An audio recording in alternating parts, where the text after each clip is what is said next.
రోజు నేను అరటికాయ వేపుడు చేసి చూపిస్తాను. లాంగ్ వీడియోలో కూడా పెడతానమ్మా, చూడండి.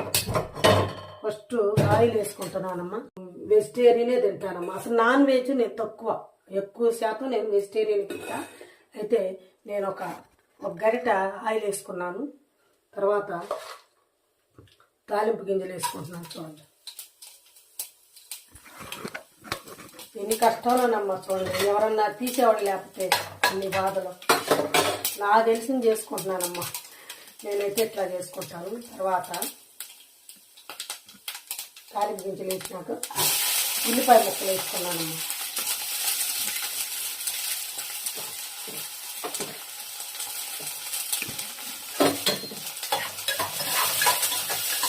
నేను కనపట్లేదమ్మా మీకు.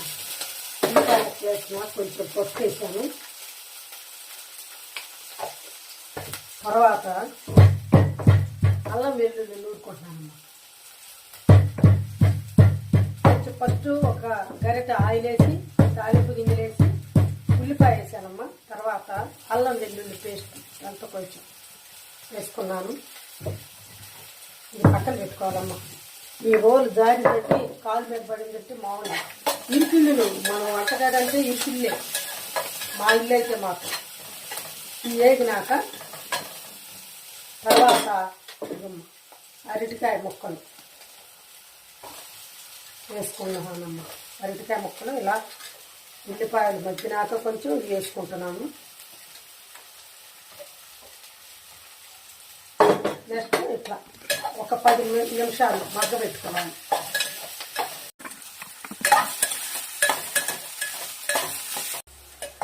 వంట వీడియోల్లో ఇప్పుడు ఈ వీడియోని చేస్తున్నానంటే ఎన్ని కష్టాలు పడ్డానో తెలుసమ్మా. చాలా ఇబ్బందులు పడ్డాను. కాసేపు ఒక 10 నిమిషాలు అయినాక తర్వాత కొంచెం ఉప్పు వేసుకొని ఉప్పు మగ్గాలమ్మా. బాగా మగ్గినాక ఉప్పు కారం వేస్తాను. అయితే ఈ వంట వీడియోలు కూడా అందరూ అంటే ఎక్కువ మాంసాహారం పెడితే లైకులు వస్తాయి, కానీ ఈ టైం చేయకూడదు కదమ్మా.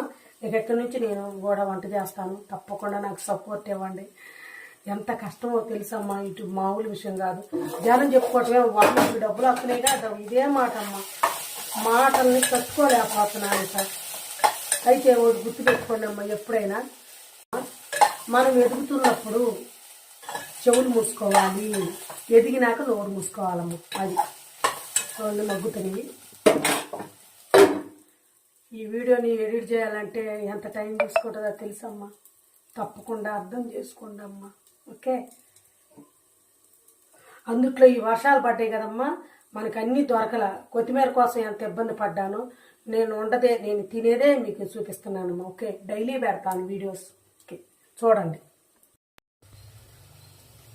అయితే ఈ అరటికాయ వేపుడు అనేది పులుసు చేసుకోవచ్చు, ఫ్రై చేసుకోవచ్చు, చక్కగా కర్రీలాగా చేసుకోవచ్చు అమ్మా. నేనైతే ఫ్రై చేసుకుంటున్నాను, కానీ దీనికి ఆయిల్ ఎక్కువ పట్టిద్దమ్మా. నేనైతే ఎక్కువ వేసుకోలేదు, తక్కువ వేసుకున్నా. గరిట అంటే మాది పెద్ద గంట అన్నమాట. అది ఇప్పుడు చక్కగా ఫ్రై అయ్యి తర్వాత కొంచెం సాల్ట్ వేస్తున్నానమ్మా. సాల్ట్ ఎక్కువ వేసుకోకూడదమ్మా, బీపీ ఉన్నప్పుడు లైట్గా తీసుకోవాలి, గుర్తుపెట్టుకోండి. ఉప్పు కారం తగ్గించుకోండి బీపీ ఉన్నప్పుడు. ఎన్ని బాటిల్లోనే ఉంటాయి, షుగర్ అయినా బీపీ అయినా. ఇది కష్టాలమ్మా ఎడ్ల పల్లి. చూడండి, ఈ స్టాండ్ పెట్టలా చూస్తున్నాను.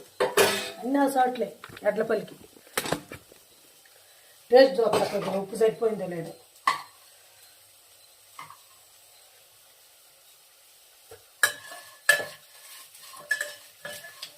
లైట్గానే ఉండమ్మా, హెవీగా వేసుకోవాలా.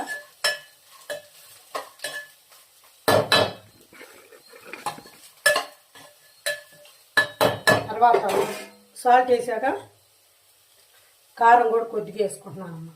అది ఎక్కువ తినదు ఎడ్లపల్లి రైతులు కారం, అంత లైట్ కారం వేసాను. ఇప్పుడు మరి కొత్తిమీర ఆకు ఉంటే చాలా బాగుండేది. లేదమ్మా, కొత్తిమీర ఆకు లేదు. ఎందుకంటే ఈ వర్షాలు పడి కూరగాయల వాళ్ళు కూడా రావచ్చు. కొంచెం ధనియాల పౌడర్ వేసుకుంటున్నాను.